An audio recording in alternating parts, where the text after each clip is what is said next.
A paz do nosso Senhor Jesus Cristo. Eu sou Veridiana Costa e estamos aqui hoje para mais um dia de leitura. Senhor Deus e Pai, glorificado e exaltado és o teu santo nome. Muito obrigada, Pai, por mais um dia de vida. Agradeço por sua bênção e por sua proteção. Muito obrigada, Senhor, pelos teus livramentos, Pai. Por favor, nos abençoe nesta leitura. Que cada palavra sua, Senhor, seja ensinamento em nossas mentes e em nossos corações. Nos inspire e nos direcione sempre a Ti, em nome de Jesus.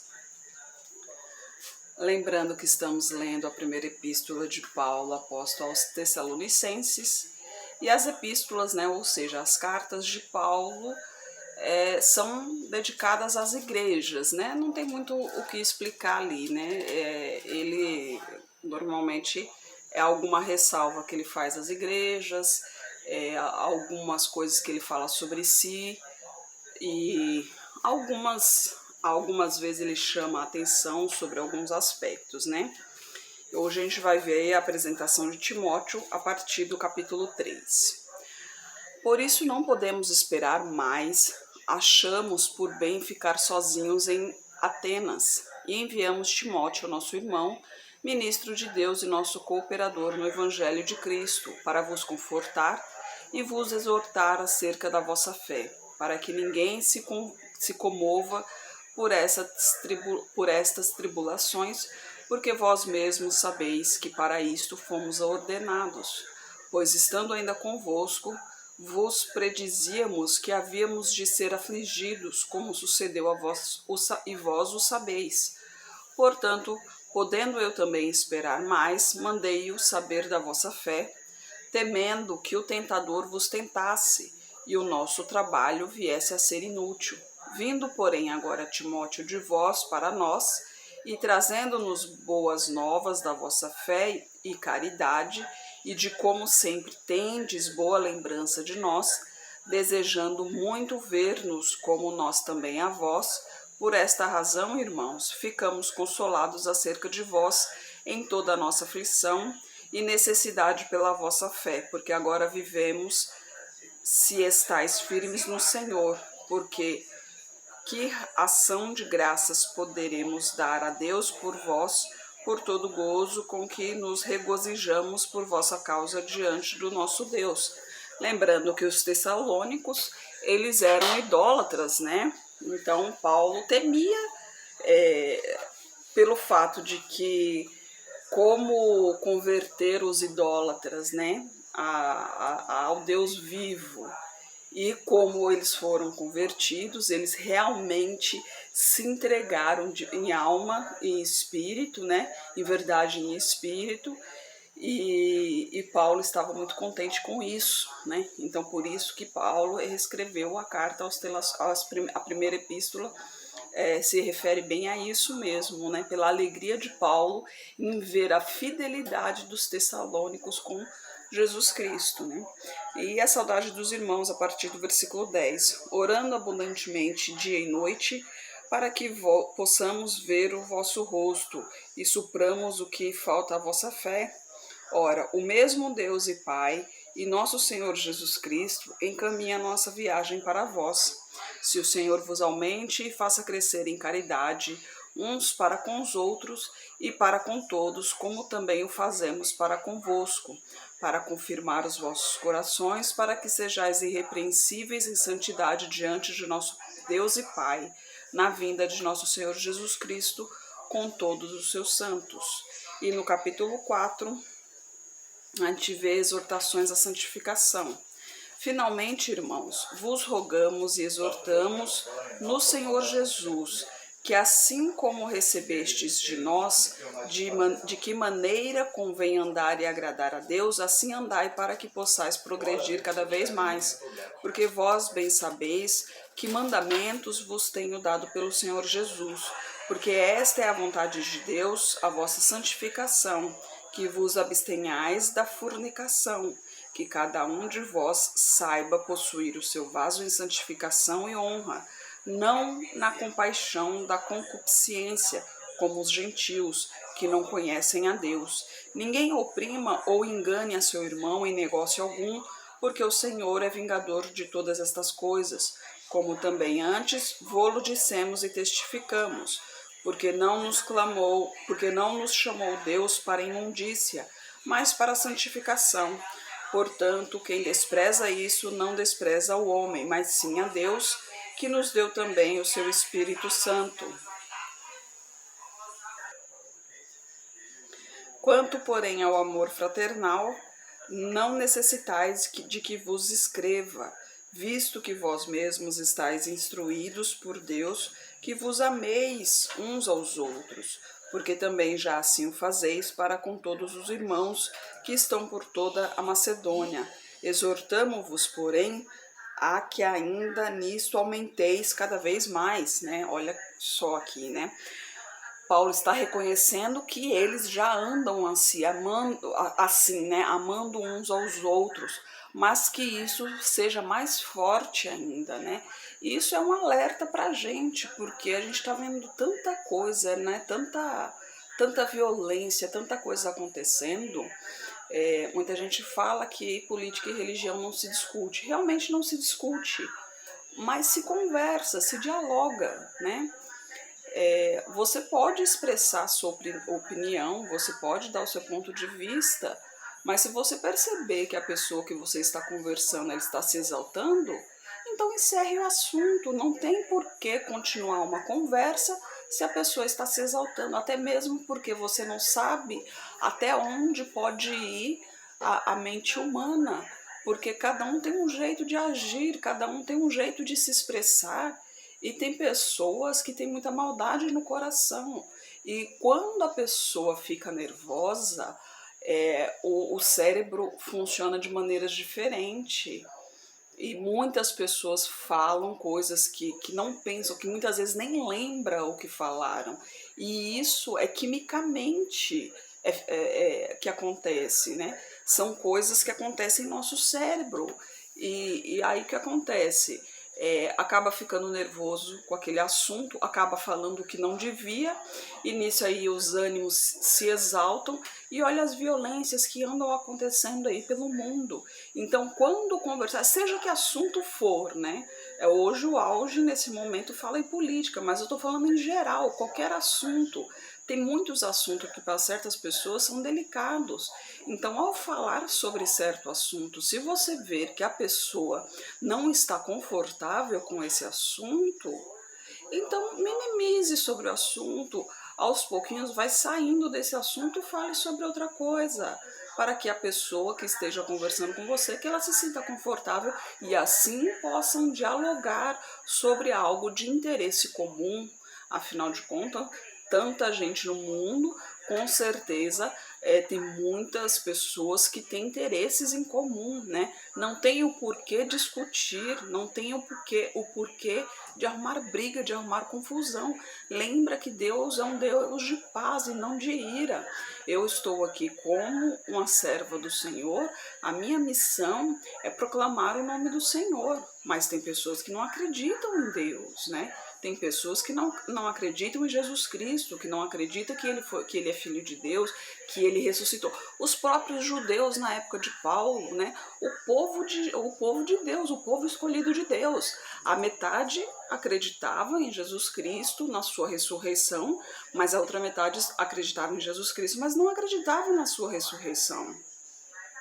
E como que eu vou discutir com uma pessoa que não acredita na ressurreição de Cristo? Não tem como discutir. Por quê? Aqui a Bíblia está dizendo, a palavra de Deus está dizendo que ele ressuscitou. Eu acredito em Deus, eu acredito no Filho de Deus. Eu não posso obrigar ninguém a acreditar. O que eu posso fazer é apresentar a palavra do Senhor e pedir a Deus para que Deus se manifeste na vida dessa pessoa e ela possa, sim, converter-se o seu pensamento na presença do Senhor, sentir a presença do Senhor e daí começar a crer. Mas se isso não acontecer, eu não posso fazer nada. Aí é uma opinião da pessoa, eu não posso obrigar a pessoa a seguir a Deus. Eu não posso obrigar a pessoa a seguir os caminhos do Senhor. Se ela realmente aceitar a palavra do Senhor, oh, que maravilha, é festa no céu. Mas se ela não aceitar, Infelizmente, o que eu posso fazer é continuar orando por essa pessoa para que em tempo hábil, né, porque tem um determinado tempo, para que nesse determinado tempo ela ainda possa aceitar, mas se não aceitar, infelizmente, o caminho dela, o final dela, vai ser o que está traçado para ela. Eu não posso alterar isso, né? E Deus também não pode alterar, porque Deus deu livre-arbítrio para cada um. Então, tenhamos mais empatia, ou seja, se colocar no lugar do outro, né? Tenhamos mais simpatia também e educação. Tenhamos respeito, Deus nos ensina respeito. Não podemos ofender as pessoas simplesmente por elas não aceitarem nossa opinião. Não podemos ofender as pessoas por elas não seguirem o mesmo segmento que o nosso. Né? O que podemos fazer é expor em que acreditamos e esperar que a pessoa veja que aquilo que acreditamos ser correto e ela veja se realmente está correto ou não. O que podemos fazer é mostrar as duas posições, o que eu acho que está correto e o que eu acho que está errado, e ela vai escolher o caminho que ela vai seguir, mas eu não posso obrigá-la a seguir caminho nenhum. E muito menos discutir sobre isso, porque a gente não sabe a atitude humana até onde ela pode chegar. Então, amai-vos uns aos outros, como a ti mesmo. É o que Jesus Cristo nos ensina. E a gente não pode passar disso. E continua no versículo 11. E procureis viver quietos e tratar dos vossos próprios negócios e trabalhar com as vossas próprias mãos, como já vô-lo temos mandado, para que andeis honestamente para com o que estão de fora e não necessiteis coisa alguma. Aí a vinda do Senhor e a ressurreição a partir do versículo 13. Não quero, porém, irmãos, que sejais ignorantes acerca dos que já dormem, ou seja, dos que já foram, dos que estão mortos, né? Para que não vos entristeçais como os demais, que não têm esperança. Porque se cremos que Jesus morreu e ressuscitou, assim também aos que em Jesus dormem, ou seja, aqueles que realmente seguiram a Jesus, né? Aqueles que morreram em Jesus, Deus os tornará a trazer com ele. Dizemos-vos, pois, isto pela palavra do Senhor, que nós, os que ficamos vivos para a vinda do Senhor, não precederemos os que dormem, porque o mesmo Senhor descerá do céu com alarido, com voz de arcanjo e com a trombeta de Deus, e os que morreram em Cristo ressuscitarão primeiro. Depois nós, os que ficamos vivos, seremos arrebatados juntamente com eles nas nuvens, a encontrar o Senhor nos ares, e assim estaremos sempre com o Senhor. Portanto, consolai-vos uns aos outros com estas palavras. Olha só que maravilha, né? Então, quando o Senhor vier, primeiramente ressuscitará os seus filhos, esses que estão dormindo, né? Os que já faleceram, eles serão ressuscitados para a glória do Senhor. E depois nós, os que estiverem vivos, né? Fala nós porque Paulo ali, ele falou nós se colocando ao meio ali para poder dar uma esperança a todos ali, até mesmo porque a gente não sabe o dia, né? O dia nem Jesus Cristo sabe o dia, somente Deus, né? Somente Deus sabe o dia da vinda do Senhor. Então, e outra coisa, quando o Senhor vier, olha aqui, voz de arcanjo, alaridos na nuvem, ou seja, será um evento sobrenatural, né? Ele não vai vir escondido. A gente escuta muitas histórias dizendo que Jesus apareceu ali, aqui, que não sei o quê, né? Inclusive fala, né? Na palavra do Senhor fala, se alguém disser que Jesus está ali, não vá. Se alguém disser que Jesus está lá, não vá. Se alguém disser que Jesus está no deserto, não vá, porque ele não estará lá.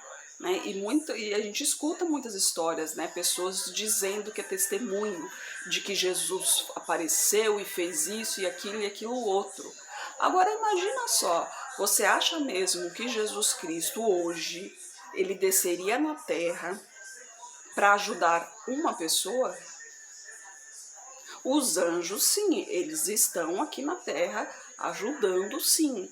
Mas Jesus Cristo, em espírito, né? Eu ia dizer em pessoa, mas Jesus Cristo já não é mais pessoa, né? Jesus Cristo em espírito, ele verdadeiramente desceria aqui na Terra e se materializaria aqui na Terra para ajudar uma pessoa. Então, a gente também tem que pensar um pouco, né? Tem muita gente que é muito infantil, né? Nos pensamentos. Então, a gente tem que colocar a mente para funcionar um pouquinho também. Os anjos, eles estão aos nossos redores para nos proteger, para nos guiar e obviamente, para nos ajudar também, né? Afinal de contas, nos protege, então é ajuda, né? E Deus nos abençoa, são os anjos que trazem as bênçãos, né? Lembre-se que, se eu não me engano, foi o caso de Davi, que o anjo fala, né, que ele demorou para trazer a bênção porque ele estava sendo detido por um demônio, estava lutando com um demônio. Aí o que acontece? Você está orando por aquela bênção, na sua visão a bênção está demorando, sim, na sua visão, porque tudo acontece de acordo com o tempo de Deus, né? Mas nós humanos, a gente quer tudo para ontem, né? A gente não quer saber de esperar. Então, o que acontece? Tá demorando e acaba desistindo. Aí, o anjo que está trazendo a bênção, ele está lutando com o demônio, mas você desistiu. Aí o anjo fala, tá, ele não quer mais saber da bênção, então vou parar de lutar e vou voltar. E ele volta com a sua bênção para o céu. E a bênção que você ia receber não virá mais, porque você desistiu de receber a bênção, você não está mais orando por ela. Por isso que Deus nos ensina a sermos persistentes. Então, seja persistente. Você deseja uma bênção, mas pense bem na sua bênção, né? Porque muita gente pede bênção, mas essa bênção não é bem uma bênção, né?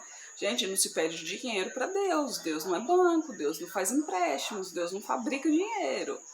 Ele dá a opção de você trabalhar e receber por esse trabalho. Então, pense bem ao pedir a sua bênção, né? Pense bem no que você vai pedir. Então, e se você não sabe como pedir, então converse com o Senhor. Fala, Senhor, eu preciso, Senhor, eu desejo, eu preciso, eu não sei como dizer, mas o Senhor sabe do que eu preciso, o Senhor sabe dos meus desejos. Eu não sei expressar, mas o Senhor sabe de tudo que passa na minha vida. Então, eu entrego em suas mãos e faça o que o Senhor achar melhor para mim. E eu fico no seu aguardo, de acordo com a sua vontade, de acordo ao seu tempo. E aguardar no Senhor, mas se permaneça firme no Senhor, obedecendo os seus mandamentos, né, proclamando o Evangelho, que lembre-se que temos que dar frutos. E frutos é o quê? Trazer mais almas para o Senhor, para a salvação do Senhor, né, para a libertação desse mundo cruel. Então se mantenha firme nos caminhos do Senhor, nunca deixe de orar, nunca deixe de ler a palavra do Senhor, nunca deixe de louvar ao Senhor e principalmente nunca deixe de agradecer ao Senhor pelo que já tem. Porque muitas pessoas ficam pedindo e esquecem de olhar já o que tem. Porque Deus, Ele nos abençoa todos os dias, Ele todos os dias nos concede livramentos. E muitas vezes a gente esquece de agradecer isso. Então agradeça todos os dias ao Senhor por sua vida, por sua saúde. Ah, minha saúde, mas eu tô com isso, com aquilo. Mas poderia estar pior, né? Graças a Deus você tá aí. Hoje tem opção de cuidar. Não tem cura, mas tem opção de tratamento para viver bem. Então agradeça a Deus. E mesmo que não tenha opção, se está doente, Deus tem algum propósito em sua vida, você não sabe? né? Afinal de contas, há muito mais mistérios entre a terra e o céu que o ser humano é incapaz de entender, de compreender. Então, o que a gente pode fazer é se entregar nas mãos do Senhor e aguardar e, principalmente, sempre agradecer. Senhor Deus e Pai, glorificado e exaltado és o teu santo nome. Muito obrigada, Pai, por tuas palavras, por tuas mensagens, Senhor. Eu peço a Ti, Pai, por essa pessoa que está orando comigo. Derrama a Tua unção sobre ela, Pai. Proteja de todo o mal, Senhor. Toque em sua saúde, toque em suas finanças, Pai. Toque em sua vida emocional, em sua vida espiritual, Senhor. Em nome de Jesus, purifique-a de tudo que não lhe pertence, Pai. Peço a Ti por toda a minha parentela, por toda a parentela de meu esposo. Derrama a Tua unção sobre cada um deles, Pai. Manifesta o Teu poder na vida de cada um e traga todos para o Seu caminho, Pai. Peço a Ti pelos nossos governantes, pelas nossas autoridades, que os Teus anjos estejam guiando cada um deles de acordo com a Tua vontade, Pai. Peço a Ti pelos Teus filhos, Senhor. Por favor, nos capacite cada vez mais para proclamarmos o Teu Evangelho, Pai. É o que eu oro em nome de Jesus. Amém. Que Jesus Cristo esteja em seu coração e que Deus abençoe.